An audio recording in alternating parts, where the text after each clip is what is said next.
ஆன்மீக நண்பர்களுக்கு இனிய வணக்கம். இது பத்ரகாளி அம்மன் ஆன்மீக பயிற்சி மையம். நம்ம என்ன ஒவ்வொரு திருக்கோயில்களுக்கும் போய்ட்டு அதோட தல வரலாறுகளை பற்றி சொல்கிறோம்.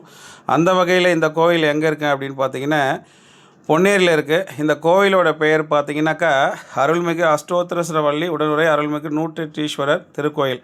அது என்ன 108 ஈஸ்வரர் திருக்கோயில்? 108 ஈஸ்வரங்கள் இருப்பனா இல்லை.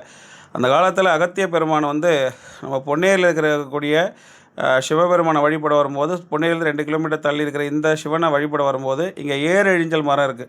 இவர் தான் வந்து சதுரகிரிநாதர். இவர் தான் வந்து இந்த கோயிலில் வந்து முன்னாடி இருந்தவர்.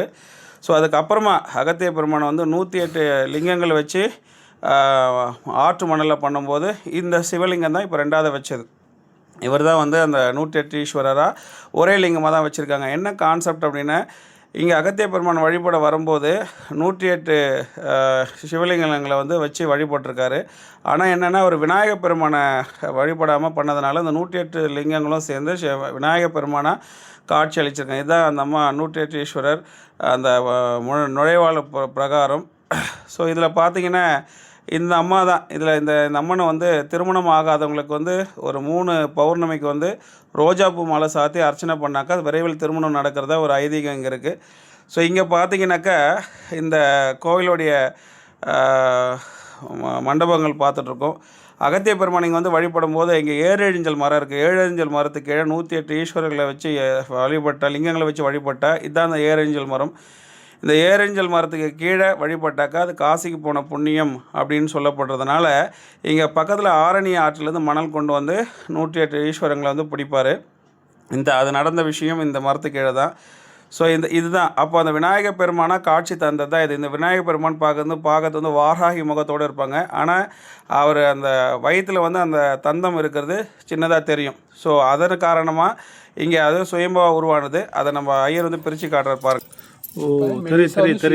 தெரியுது சுயம்பா உருவானால இந்த வடிவத்தில். இது வந்து சுயம்பா. அதை 108 சிவலிங்கம் அந்த மணலில் பிடிக்கும் போது பிள்ளையாரை வச்சு வழிபட்டு தான் மற்றது செய்யணும். ஆனால் அவர் மறந்துட்டதுனால இந்த 108 சேர்ந்து பிள்ளையார காட்சி தந்தனால. ஓகே, அது ரொம்ப சிறப்பு. இது அந்த ஏரெஞ்ச மரம் இல்லையா? நல்லது, தேங்க்யூ. ஸோ இதுதான் வந்து அந்த கோவிலுடைய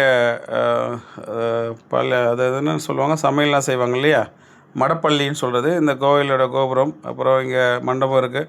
அது மாதிரி ரொம்ப சிறப்பு வாய்ந்தது. இந்த ஊர் வந்து சதுர்வேதபுரி அப்படின்னு தான் அழைக்கப்பட்டது.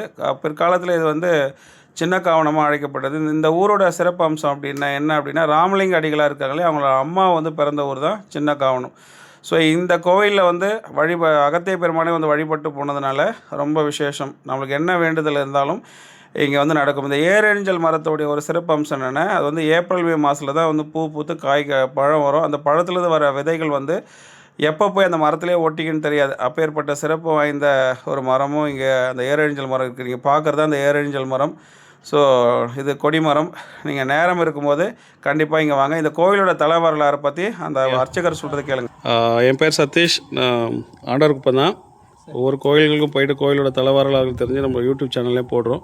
ஸோ அந்த வகையில் இன்றைக்கி அருள்மிகு 108 ஈஸ்வரர் சன்னதின்னு இருக்குது. இதோடைய எங்கே அமைஞ்சிருக்கு, இதோட தல வரலாறு பற்றி கொஞ்சம் சொல்லுங்க. அதாவது இந்த கோவில் வந்து பொன்னேரியிலேருந்து 2 கிலோமீட்டர் பழவேற்காடு போகிற வழியில் சின்ன காவனம் அப்படிங்கிற கிராமத்தில் இருக்குது 108 ஈஸ்வரர் திருக்கோவில். இது இந்த கோவிலுக்கு, இந்த ஊருக்கு வந்து இப்போ சின்ன காவனம் அப்படிங்கிறது பேர். இதற்கு முன்னாடி பார்த்தீங்கன்னாக்கா சதுர்வேதபுரம் அப்படின்னு இருந்திருக்கு இந்த ஊருக்கு. அதனால உள்ள அந்த பக்கம் உள்ள வந்து ஒரு சுவாமி அம்பாள் இருக்காங்க, சதுர்வேதபுரீஸ்வரர் சிவகாமி அம்பாள்னு. அவங்க தான் பழைய கோவிலாக இருந்திருக்காங்க. அப்படியே வந்து இந்த மரம் இருந்திருக்கு. இந்த மரத்து பேர் வந்து ஏரெழிஞ்சல் மரம்னு பேர் தமிழ்ல. ஓகே, ஏரெழிஞ்சல். வடமொழியில வந்து அங்கோல விருட்சம் அப்படின்னு சொல்லுவோம். ஓகே. இந்த மரம் வந்து 2500 வருஷம் பழமையான மரம்.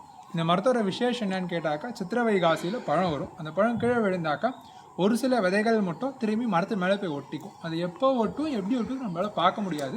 ஒட்டி இருக்க விதைகளை பார்க்கலாம். இங்கே சின்ன சின்னதாக வெள்ளை வெள்ளையாக இருக்குது பார்த்தீங்களா, அந்த கேப்பில் பார்க்கலாம். இந்த கேப்பில் சின்ன சின்னதாக வெள்ளை வெள்ளையாக இருக்கும்.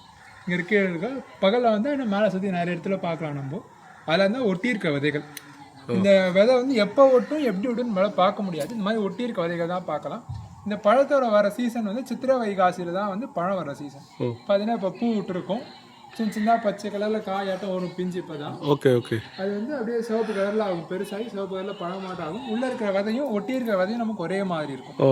இந்த மரத்தை பற்றி ஆதி சங்கராச்சாரியார் வந்து சிவானந்த லஹரியில் பக்திக்கு எடுத்துக்காட்டாக சொல்லியிருக்கார். அங்கோலம் நிஜபி சன்னிதரியஸ் காந்தோபலம் சுகிதா சாத்வி நிஜபுதாட்சிதுருகம் அப்படிங்கிற ஸ்லோகத்தில் வந்து இப்போ நதியில் எப்படி ஆறு போய் சேருதோ, மேக்னெட்டில் எப்படி இரும்புலாம் போய் விட்டுதோ, எப்படி இந்த மரத்தோட விதைகள்லாம் திரும்பி மரத்து மேலே போய் விட்டுதோ, அதே மாதிரி நம்ம மனசு வந்து எப்பயுமே சுவாமி மேலே பக்தியாக இருக்கணும் அப்படிங்கிறதுக்கு எடுத்துக்காட்டாக இந்த மரத்தை சொல்லியிருக்காரு. அதே மாதிரி அகஸ்தியருக்கு வந்து சிவபெருமான் சொல்லியிருக்காரு, இந்த 7 அடிஞ்சல் மரம் எங்கே இருந்தாலும் சரி இந்த மரத்தடியில் 108 சிவலிங்கம் வச்சு பூஜை பண்ணாக்கா காசிக்கு போன பலன் அங்கேயே கிடைக்கும்னு சொன்னதுனால அகஸ்தியர் வந்து இந்த ஊரில் இந்த மரத்தை பார்த்துருக்கார். சதுரவேதபுரிய சுவாமி தரிசனம் பண்ண வந்திருக்கார். அப்போது இந்த மரத்தை பார்த்தோன்னே இங்கே ஆறு போகுது, ஆற்றுலேருந்து மணல் கொண்டு வந்து 108 சிவலிங்கம் வச்சு பூஜை பண்ணார். நம்ம எந்த ஒரு காரியம் ஆரம்பித்தாலும் பிள்ளையாரை வணங்காமல் ஆரம்பிக்கக்கூடாது. அவர் முதல்ல ஒரு பிள்ளையாரிச்சு பூஜை பண்ண மறந்துட்டார். அது அவருக்கு தெரிவிக்கணுங்கிறதுக்கோசரம் அந்த 108 சிவலிங்கமும் ஒன்னா சேர்ந்து பிள்ளையாரா காட்சி கொடுத்தாரு அவருக்கு. அவர் தான் சுயம்பு விநாயகர், அங்கோல கணபதினு பேர். இந்த வடிவத்துல இருக்காரு பிள்ளையார். நம்ம டக்குன்னு பார்த்து நந்தி வாராகி மாதிரி இருப்பாரு. உடம்புல பார்த்தா மெலிசா தும்பிக்கை வந்திருக்கும். பிள்ளையார் வஸ்திரம் சாதிக்கிறதுனால தெரியல, அபிஷேகம் மனசு பார்த்தா தெரியும் உடம்புல மெலிசா தும்பிக்கை வந்துருக்கும். அதனால அப்ப இருந்து அரசர்கள் என்ன பண்ணாங்கன்னாக்கா, அகஸ்தியர் வந்து பூஜை பண்ண 108 சிவலிங்கமும் ஒன்னா சேர்ந்து பிள்ளையாரானதுனால உள்ள ஒரே ஒரு சிவலிங்கத்தை மட்டும் பிரதிஷ்டை பண்ணி சுவாமிக்கு பேர் கொடுத்தா 108ஈஸ்வரர்னு பேரு, அம்பாள் பேர் 108 வள்ளின்னு பேர். வடமொழியில் அஷ்டோத்ரஹதேஸ்வர் அஷ்டோஹத வள்ளின்னு சொல்லுவோம். அது கோயில் வந்து 2 சுவாமியோட நம்பாள் இருக்காங்க. இங்கே 108ஈஸ்வரர் சுவாமி பார்த்தீங்கன்னாக்கா ஒரே சிவலிங்கமாக தான் இருப்பார்.